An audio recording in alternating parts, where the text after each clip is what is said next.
Sarah Reynolds was not the type of woman who dreamed of fairy tales or family fortunes. She was a mechanic, the only female one in her small town of Pine Creek, and her life was built on grease-stained coveralls, long nights under broken engines, and the laughter of her 10-year-old daughter, Emma.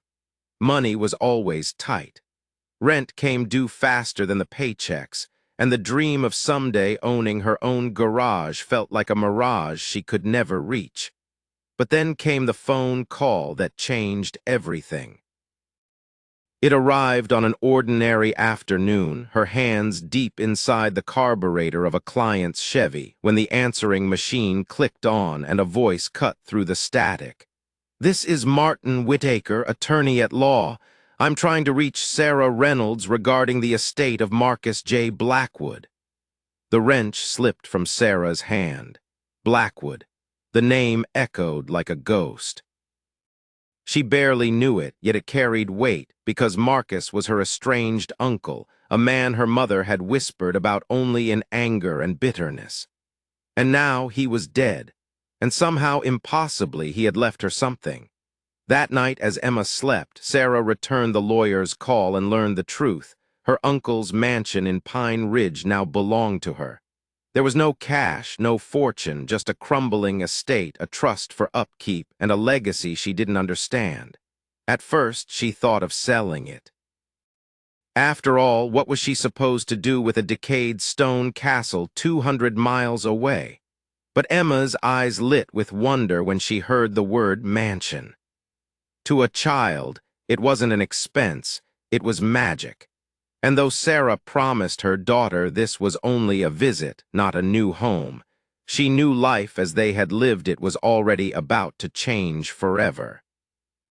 The road to Pine Ridge was lined with whispering pines and lonely hills.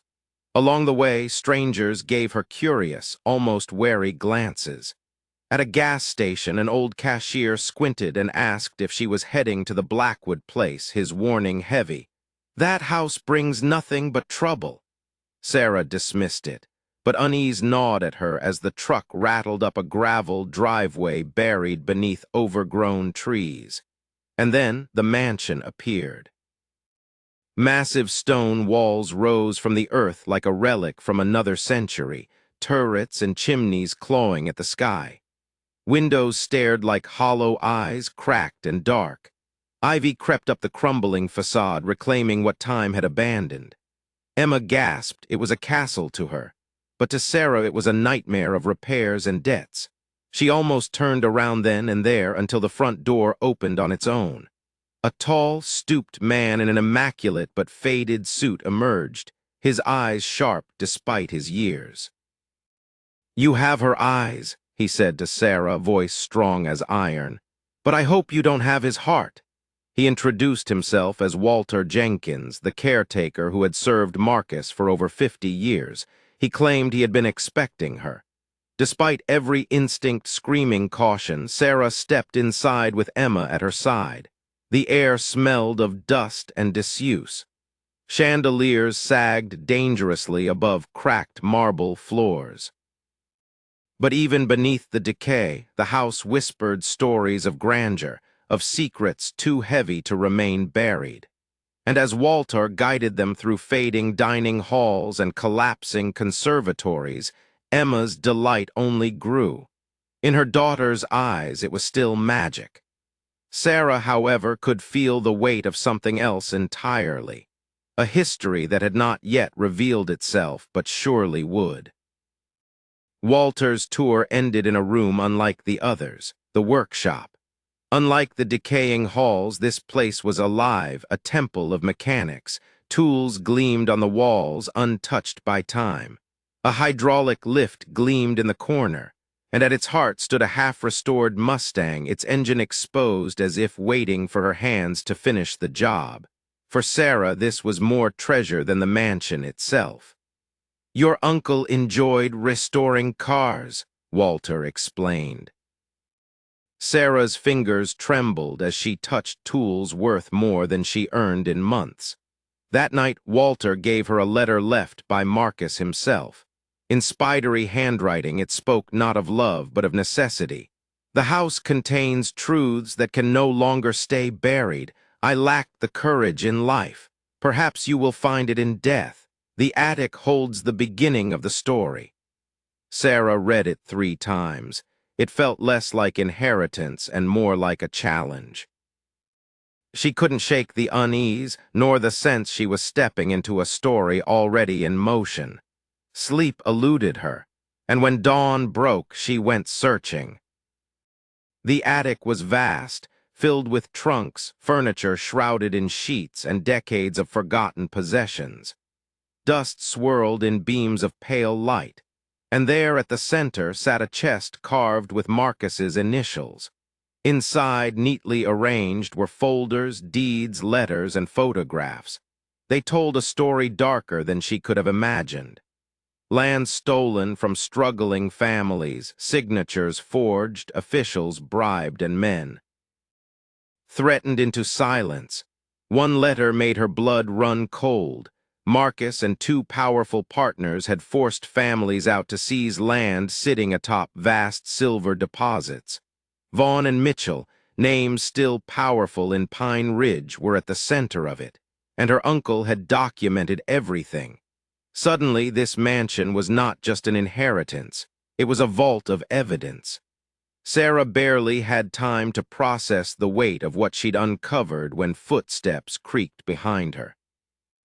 Walter appeared in the doorway, his expression unreadable. "I see you found it," he said. His tone was neither surprised nor angry, only grave.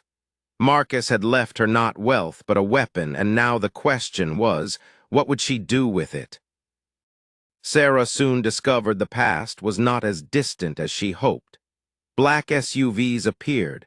Strangers in dark suits knocked at the mansion door, claiming they only wanted to discuss the inheritance. Walter stalled them while Sarah and Emma slipped out the back, adrenaline pounding as she realized these men weren't asking. They were hunting. She fled to town and contacted Carson Fletcher, a journalist with a reputation for chasing dangerous truths. When she told him what she'd found, his eyes sharpened. "This isn't history. Vaughn and Mitchell still run half this county. They'll come at you sideways, legally, socially. They won't get their hands dirty, but they'll ruin your life."